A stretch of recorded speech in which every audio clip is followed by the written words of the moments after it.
Thank you for making the right choice and for showing me how much you all love me. Being this popular is not just my right, but my responsibility, and I want you to know I take it very seriously. The penultimate episode of Season 1 is another good one, by the standards of this season. The show is beginning to develop some grit. Cordelia's character is finally rescued from her one-dimensionality, beginning to acquire more layers. The main job of Season 1 is to establish the universe and the characters, and here we are beginning to focus on a character whom we could never, at this point, even begin to imagine how much we would grow to love. Looking back, though, the seeds are already there. Cordelia is probably named after the character in Shakespeare's King Lear, and it is only fitting that this Cordelia-centric episode is also where the show is beginning to use Shakespeare as a point of reference. William Shakespeare is, arguably, the father of pop culture. Working in London around the turn of the 17th century, in the days of Queen Elizabeth I, he was the main playwright of Elizabethan theatre. Theatre, at the time, was considered a low form of entertainment for the masses, denounced as immoral by the church and as vulgar by the noble high society. In short, the pop of its time. This perception began to change later in the 17th century, when theatre gradually came to be regarded as a serious art form, but Shakespeare's plays were still denigrated by the culture guardians because they broke the rules of the art of theatre, mixing together tragedy and comedy, sacred and profane, high and low language, nobility and common folk, in ways that were regarded as objectionable to good taste. But the power of his plays proved undeniable, and by the 19th century, he was lionized as an unparalleled genius.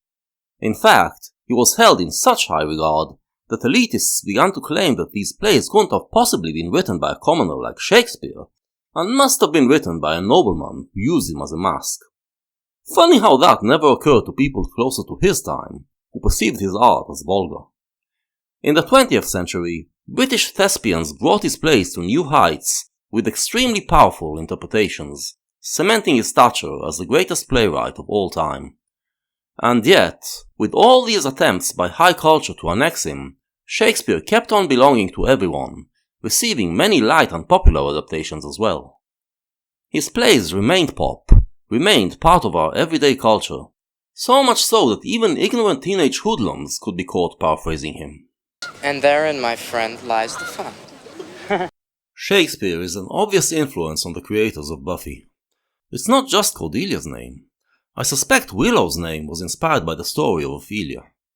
And we will occasionally see the Sunnydale kids learning Shakespeare in class, beginning with this episode. If you prick us, do we not bleed? If you tickle us, do we not laugh? If you poison us, do we not die? And if you wrong us, shall we not revenge?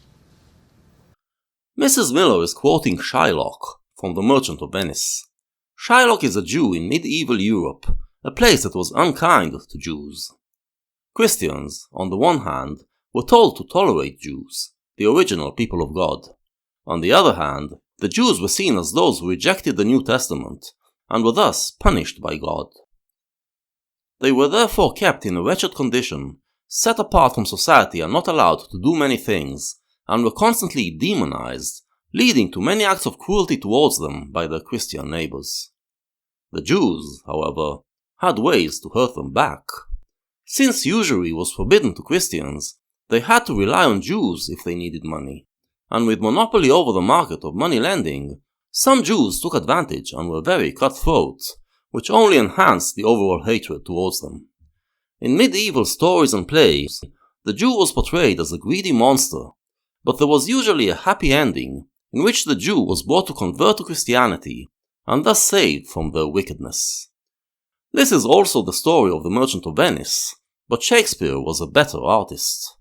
Shylock is the villain of the play, but his bad deeds are shown to be not the result of a wicked nature, but as something he was driven to due to his circumstances.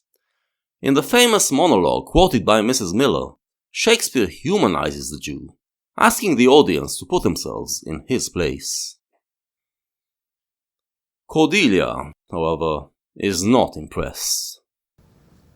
Okay. So talk to me, people. How does what Shylock says here about being a Jew relate to our discussion about the anger of the outcast at society? Cordelia, Well, how about color me totally self-involved? care to elaborate? Yeah, with Shylock, it's wine, wine, wine, like the whole world is about him. He acts like it's justice him getting a pound of Antonio's flesh. It's not justice, it's yicky. But has Shylock suffered? What's his place in Venice society? Well, everyone looked down on him. That is such a Twinkie defense. Shylock should get over himself. People who think their problems are so huge craze me. Like this time I sort of ran over this girl on her bike. It was the most traumatizing event of my life, and she's trying to make it about her leg. Like my pain meant nothing. This is, actually, the moment when Cordelia's character begins its growth. We already know that she is self-centered, but it serves to remind us something we should have picked up on already, that she's also intelligent and articulate. She's actually not completely wrong here. Shylock was wronged, but he isn't driven by wanting justice, but rather by vengeance and hate. The tendency to be too forgiving to the crimes of an individual because they belong to a minority is one of the ailments of our time, and Cordelia is calling it out here, in her comically narcissistic way. She's going to need that intelligence, because she is about to be the Antonio in someone else's vengeance drama play. After several episodes that dealt with other periods, we are back in the rock and roll period, back with a high school drama story. And here we find another precedent for this episode. In the rock and roll period, horror literature turned away from the gothic monsters towards horrors that can be found in everyday modern life. The most successful horror novelist of the period was Stephen King, and the novel that made him famous was his debut novel, Carrie.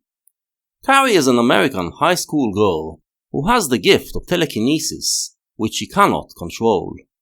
It is suggested that this gift is not supernatural, but a genetic trait that is latent in some humans and comes out only under extreme pressure. Carrie, a strange girl, is abused at home and bullied at school, and this brings out her power, leading to tragic results as she wreaks vengeance on the town. The book came out in 1974, and her abusers are mainly girls, but also some boys. In the 90s, however, pop culture started to focus mainly on girls, and the mean girl became an icon. The film that started it all was 1988's Heathers, a black comedy with horror elements that subverted the usual 80s high school films with their heroic, rebellious kids by showing the dark sides of teenagers. The mean, popular girl became an iconic pop figure, reaching its apotheosis with 2004's Mean Girls. In the middle there was Season 1 Cordelia, and for my money, she's even more fun than Regina George. In this episode, however, we are reminded that meanness isn't really fun for its victims. Her actions create another version of Carrie. The episode begins with Cordelia, and we realize she'll be the hero of it, or should we better say the protagonist, as Mrs. Miller teaches us. We finally get to see her blonde friend from the pilot again, and we learn that her name is Harmony. They are excitedly discussing preparations for the coronation of the May Queen, for which Cordelia is the sure winner. It is to take place at the Bronze, finally returning to the show for the first time since episode 7. Buffy, who used to be popular in her previous school, feels the sorrow of being an outcast, which is only compounded by Cordelia's verbal slings and arrows, mocking her for it. Even Xander and Willow don't help, as they share a laugh about a story from Cordelia's past that Buffy wasn't privy to, reminding her that even in her little group, she is the third wheel. Willow is wearing a Scooby-Doo t-shirt, and Buffy would like to be part of a tight-knit group of crime fighters like on that show, but for now, she doesn't quite have it. As she watches Cordelia getting prepared for the ceremony, being fawned upon by her Cordettes, we see that she still feels the loss of her former life, envying Cordelia for the life that she is having. But life is about to teach both of them a lesson. The first half of the episode gives us a reminder of why we hate Cordelia. She is shown caring only about herself, flaunting her wealth and beauty, ignoring anyone who isn't popular, being rude and condescending to Buffy and others, and surrounding herself with brown noses. But as people close to her start getting seriously hurt by freak accidents, her haughty armor is beginning to crack. Which means that finally, she has to stop playing the popular girl and start employing her intelligence to survive. Unlike the other, clueless people in Sunnydale, she already figured out who she should turn to at such times. I knew you'd be here, Buffy. I know we've had our differences with you being so weird and all and hanging out with these total losers. Oh, well, anyway, despite all of that, I know that you share this feeling that we have for each other deep down. Nausea? Somebody is after me. They just tried to kill Mrs. Miller. She was helping me with my homework. And Mitch and Harmony. This is all about me. Me. Wow, for once she's right. So you've come to me for help. Because you're always around when all this weird stuff is happening. And I know you're very strong. And you've got all those weapons. I was kind of hoping you were in a gang. Please, I don't have anyone else to turn to. It's hard for her not to talk down to the unpopular crowd, even when she needs them. But in the end, she breaks down and begs for help. For the first time, we feel sympathy for her. Fortunately for her, the gang are already on the case and figured out who is the culprit. Cordelia, your attacker is an invisible girl. Who was really angry at you, which I can't imagine personally, but it takes all kinds, you know? Well, I don't care what it is. Just get rid of it. Well, it's not that simple. It's a person. It's this person. Now, do you have any idea why she'd be so... God, is she really wearing Laura Ashley? So homicidal? I have no idea. I've never seen this girl before in my life. Cordelia, we know, did see this girl before. She is their classmate. But she never noticed her, because the only thing she looks at is what the girl is wearing, and if it is Laura Ashley, she becomes invisible to her.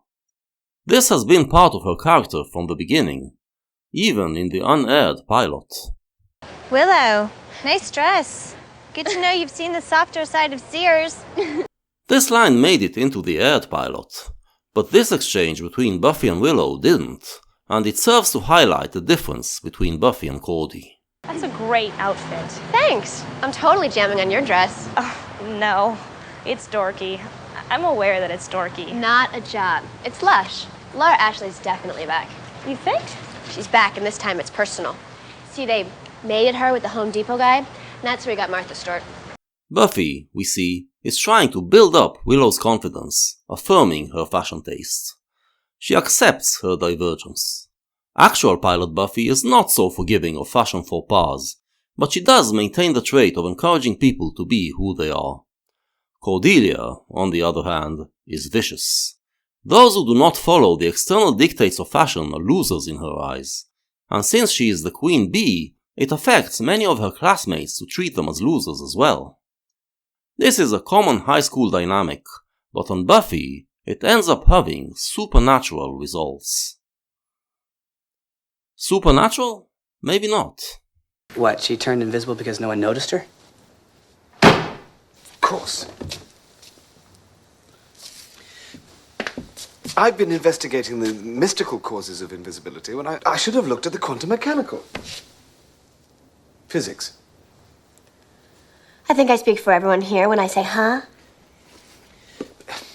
It's a rudimentary concept that reality is shaped, even created by our perception. And with the hellmouth below us sending out mystical energy. People perceived Marcy as invisible, and she became so. This isn't this great power that she can control. It's something that was done to her. That we did to her. No wonder she's miffed. We are in Carrie-land here, where it is suggested that going invisible is actually a natural thing that can be scientifically explained. Like Carrie, Marcy's invisibility is not a gift that she can control, but something that took over her due to the behavior of those around her. There is a difference between her and Carrie, though. Carrie is also unable to control her actions, the way she uses her gift.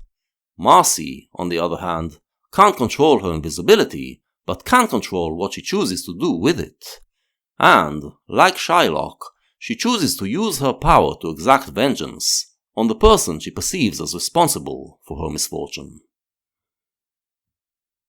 Before we get to the showdown with Marcy, though, we first go through the philosophical side of the episode. We heard Giles say that reality is shaped by our perception. This is an old idea in philosophy. In fact, it could be said that this is how philosophy began, with the realization that what we perceive is shaped by our senses, and thus an inquiry is needed to figure out what the true nature of the world is, beyond our perception. There are several ways to understand the statement, reality is shaped by our perception. Some philosophers believe that reality doesn't exist at all beyond our perception, that we imagine it all in our minds. But that's a fringe minority. Most philosophers agree that reality does exist, but the reality that we experience is the result of mediation by our perception. Other creatures experience the same reality differently, and even between humans, there are slight differences in the way each of us experiences it. In the middle of the 17th century, the French philosopher René Descartes attempted to put things in order. He acknowledged that the reality that we experience is not what reality is actually like, and asked himself, can I find anything in reality that I can be certain about, something that isn't mediated by our perception? If he could find such a thing, he believed, he could use it as the first building block in a philosophy based on certainty, and figure out the truth about our universe. And the certainty he found, he believed, was that while he could doubt everything that was in his mind, all of his beliefs and all of his perceptions, he couldn't doubt the fact that he was believing and perceiving and thinking, and therefore he couldn't doubt his own existence. Or as he put it, I think, therefore I am. So, the first certainty that I have, according to Descartes and the Enlightenment philosophers who came in his wake, is that I exist. I can deny the existence of everything else, think of myself as existing alone with the entire universe being just a figment of my imagination, but I cannot deny the fact of my own existence. This gave Western thinking a strong belief in the preeminence of the individual. But later on, existentialist philosophers casted doubt on this picture. The philosopher Martin Heidegger pointed out that we actually cannot think of ourselves as solitary, as Descartes did. Our mind contains other humans, and our relationship with them is part of who we are. In fact, the way we perceive reality and perceive ourselves is wholly shaped by what others have taught us to perceive and think. Even the existence of an I who thinks, pointed out Nietzsche even before Heidegger, could be nothing more than a belief that was put into us. Descartes was right that a thought exists, but the belief that there must be an individual who thinks this thought is merely the result of our language that tells us that for every verb, every action, there must be a subject who is carrying it out. The existence of an I, a self, is therefore not certain. Furthermore, Heidegger pointed out that most of the time we are not thinking as an individual, but as what he called das Man, meaning a mind that was shaped by the herd. The closest English term to das Man would be one, in a sense that we say one might think, etc. Most of the time, argued Heidegger, we are merely a one. We think the thoughts that were planted in us by society, and we act in a way that is expected of us by society. His existentialist philosophy tried to figure out how we can break out of this das Man and be authentically ourselves. What in us can we say was not shaped by the herd, but is actually our individual self? And this is also the kind of conundrum that Buffy and Cordy are dealing with. You know, I don't recall ever seeing you here before. Oh no, I have a life. Typically, for a rock and roll period kid, Cordelia thinks that only kids who don't have a life read books. But does she have a life? So are you saying she's invisible because she's so unpopular? That about sums it up. Bummer for her. It's awful to feel that lonely. So you've read something about the feeling? Hey, you think I'm never lonely because I'm so cute and popular? I can be surrounded by people and be completely alone. It's not like any of them really know me. I don't even know if they like me half the time. People just want to be in the popular zone. Sometimes when I'm everyone's so busy agreeing with me, they don't hear a word I say. Cordelia is describing the Dustman. Her existence is completely inauthentic. She is very popular, but for that, she has to always act out a character the society told her would win her popularity and success. But it doesn't make her happy. Her many friends are not really her friends, because they are friends with the character, not with her. She feels lonely because there is something in her that is more real, but the real part of her never gets a chance to express itself, never gets to be seen untouched by others. Which leads to the question, Well, if you feel so alone, then why do you work so hard at being popular? Well, it beats being alone all by yourself.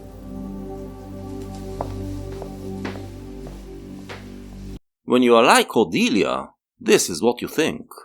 Because she has no existence that isn't Dustman, not being part of it would mean total disappearance, in her mind. This is exactly what happened to Marcy. Marcy, too, had no existence outside of Dustman. The bits of memory we see from her show that she was always trying to be part of the crowd, always trying to get the affirmation of others. When she failed to get it, she became invisible. Buffy, we see, is hurt by Cordelia's logic, because it reminds her that she too is lonely. And yet, Buffy didn't go invisible. How come? Well, as we said about Cordelia, even though she lives her entire existence as part of the crowd, there is something in her that tells her that she is fake. There is something inside us that is more real, something that is authentically ours, and wants to express itself. What is it? Some thinkers say that it is our real self, an individual subject that exists beneath the social roles. But if there was such a thing as a real self, Marcy would not go invisible, would she? She would rather be set free to live out her real self. So what is it? Well, the other way to think about it is that every one of us is a biological organism, and this is what sets us apart from each other. We all have different traits, tastes, abilities, and so forth, and the combination makes everyone unique. Every one of us also has a brain, and this brain puts it all together into a oneness that we call ourself. But there is no guarantee that the brain will do that. Schizophrenics are people who, in all sorts of ways, have a problem putting it all together into a whole, or have a problem discerning between what is part of them and what isn't. Or they can develop a multi-personality disorder, in which there are several cells in one organism. The formation of a self, then, is dependent on growing up right, with those around us giving us the mental tools to form it. And once we create that sense of self, at a very early age, we can then fill it with content. Buffy is someone who obeys her own nature, not faking it to be popular with others. Thus, once she was kicked out of the popular crowd, she developed a grounded personality, true friendships, tastes that go with her nature, and a strong character. In short, an authentic self. She thinks she's lonely, but she is never really alone. Even when she's on her own, she has herself as company, and it's a pretty awesome company. This makes her a basically happy person, whereas Marcy and Cordelia stand on both of her sides as two extremes of a miserable and barely existent self. There is another character in this episode who deals with these questions. I don't know. Looking in the mirror every day and seeing nothing there. It's an overrated pleasure. This episode marks the return of Angel, whom we haven't seen since episode 7, when he and Buffy agreed to stay away from each other. Angel is another one who doesn't belong anywhere, and for a long time, That made him practically a non-entity. But it was his love for Buffy and her returning of that love that gave his personality content and made him exist again. When you are real, like Buffy, you can make others real as well. A vampire in love with a slayer. It's rather poetic, in a maudlin sort of way. The significant development of Angel's character here is that this is the first time he has a conversation with the Giles.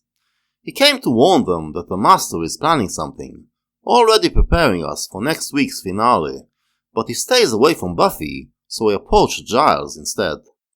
In our episode 7 analysis, we noted that Giles is prejudiced when it comes to vampires, and regards them to be all the same.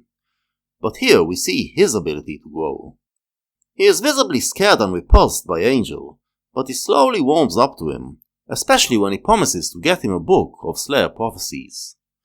Angel then saves the gang from Marcy's attempt to kill them, gaining even more points. But while they are busy with that, Marcy makes her move and kidnaps Cordy. She even manages to outsmart Buffy and tranquilize her. Buffy and Cordelia then find themselves bound to chairs at the Bronze. It's unclear how she got them there, but never mind. Finally, we are back at the Bronze, but not for a rock show.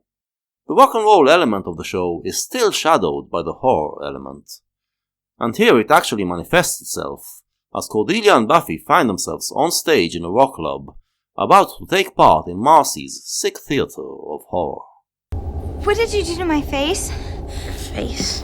That's what this is all about, isn't it? Your beautiful face.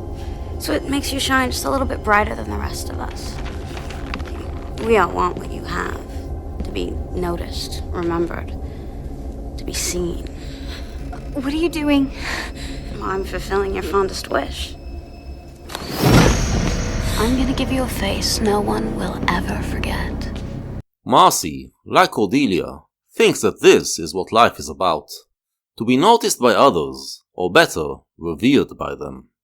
And she believes that the only way to do so is to be pretty like Cordelia. Her revenge is not just on Cordy, but on a world that dealt her these losing cards. Marcy, you can't do this. What are you gonna do, slay me? Marcy, you know this is wrong. You should have stayed out of my way. You know, I thought you would understand my vision, but you're just like them. Buffy tries to reason with Marcy, thinking that she's just a wronged girl out for justice, and can be talked down from her crazy revenge scheme. This shows the difference between our time and Shakespeare's time. In The Merchant of Venice, Shakespeare was undermining the common prejudice that an outcast group are all bad, by trying to get the audience to see the perspective of the outcast. In our time, our prejudice is a tendency to see the outcast as good, merely a victim of society. The show undermines that by showing an outcast girl who gives in to evil. Marcy never developed a personality, so she doesn't know the reward of being true to yourself, of having an authentic life and authentic friends. She thinks Buffy, the outcast, should feel like her, and that her insistence to use her power to do good is just selling out and capitulating to the herd. She starts raving at this point, taking her attention off Buffy, who is working on freeing herself. Cordelia notices, and smartly tries to distract her. Let me see. I think we should start with your smile. I think it should be wider. Marcy, I know you think I don't understand, but I do. I'll bet you know how I feel. I'm sure you can just be with all your friends and feel so alone because they don't really know you. You're just a typical self-involved, spoiled little brat, and you think you can charm your way out of this, don't you? Isn't that what you think? Marcy overheard the earlier conversation, but it doesn't make her sympathize with Cordy. This is actually the difference between them. Cordelia does have a real core, buried deep inside, wanting to get out. Marcy, apparently, never developed her individual side, so she doesn't believe Cordy was honest. Her entire existence revolves around her relationship with others, and her pleasure now is to terrorize those others. By now, however, Buffy is free, and now she's gonna give her a piece of her mind, and her fist. You know, I really felt sorry for you. You've suffered. There's one thing I really didn't factor into all this. You're a thundering loony. Showing her ability to quickly learn, she already got over the prejudice of believing the outcast is always good. She's still at a disadvantage, not being able to see her opponent, but here she shows why she's better. We've seen Buffy performing her slaying on the bronze stage before, and we said it symbolizes her awareness of her environment. Here she shows that she is someone who is in her body, connected to herself.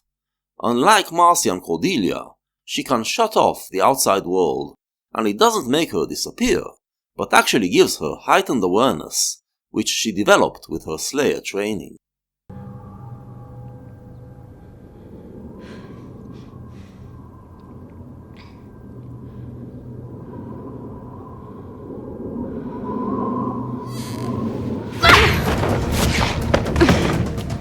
The soundtrack music, dramatizing being in your head, is quite good. Buffy then finally grants Marcy's wish.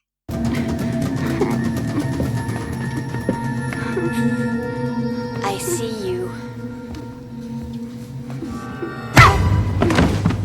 And then another body enters the picture. FBI, nobody move!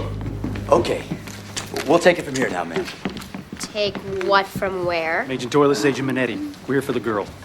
Well, where were you 10 minutes ago when she was playing surgeon? I'm sorry, we came as fast as we could. We'll take it from here on. From the moment Marcy began her rampage, we've been noticing these two guys in suits, shadowing Cordelia. Here we learn that they are FBI, and that the government is aware of the supernatural. It will take a few more seasons until this element is developed, but already we see that the government is quite useless. Here, they take Marcy and promise to rehabilitate her. As we wonder what that means, we see that someone, at least, has learned her lesson, and didn't need the government to do so. Hi. Hey.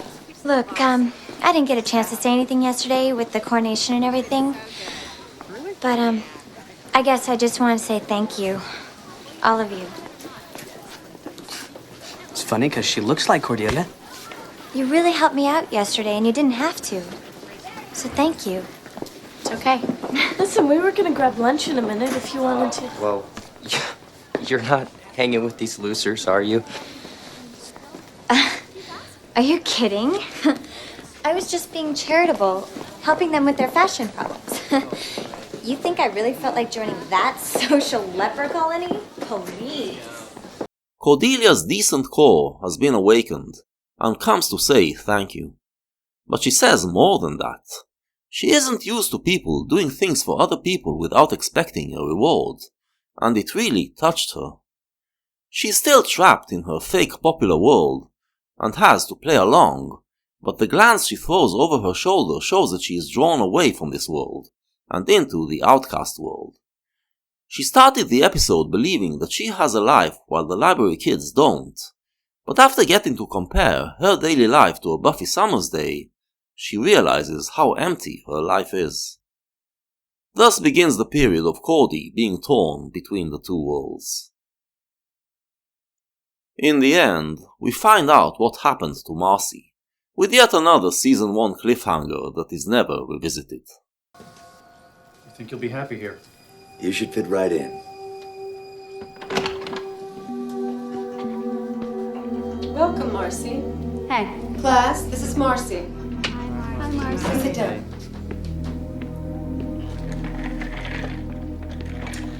Okay, class, let's get started. Everybody turn to page 54 of your texts.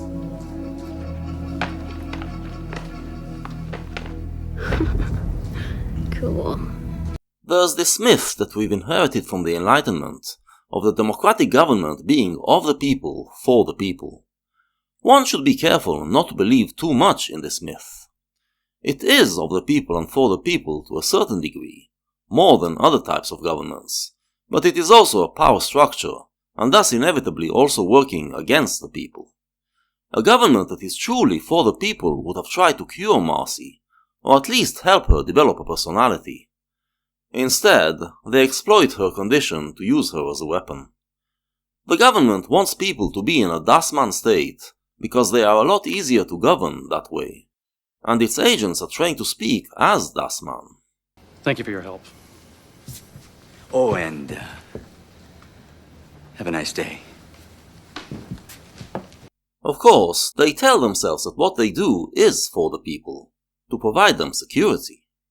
It generally is, but secret services have been known to use their power for nefarious reasons as well. There's nothing to be done about it. It's just a fact of life. The one thing that we can do is not expect too much from the government to begin with. The social power that does help with those things is art. It is the job of shows like Buffy to show teenagers that being someone doesn't mean being beautiful and popular, but developing a character and a personality. But art can be subverted as well, as we are reminded when we look at what the government uses to train the minds of its assassins, and realize that it is this episode's rock and roll moment. Cool.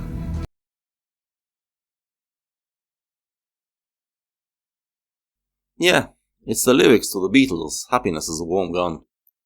John Lennon took this line from a title of a weapons ad he saw in an American magazine, which inspired him to write those lyrics. There is a feeling of pleasure that one experiences when firing a gun, and weapon dealers use it to entice people to buy them. American gun advocates regard it as an expression of individualism, and the Beatles made it into a song. The government, on the other hand, uses this feeling to entice people to join the Secret Service, where you get to shoot and kill with impunity. The job of art and culture is to wrestle those things from the government and give them back to the people. And here, pop culture actually taught us a lesson. Clea Duvall, who plays Marcy, is not a Hollywood beauty. She dazzles us not with her looks, we hardly get to see what she looks like anyway, but with the way she makes Marcy scary by just using her voice. And it was these acting abilities that made Duvall go on from there to become a bona fide movie star. It's not all about having a pretty face.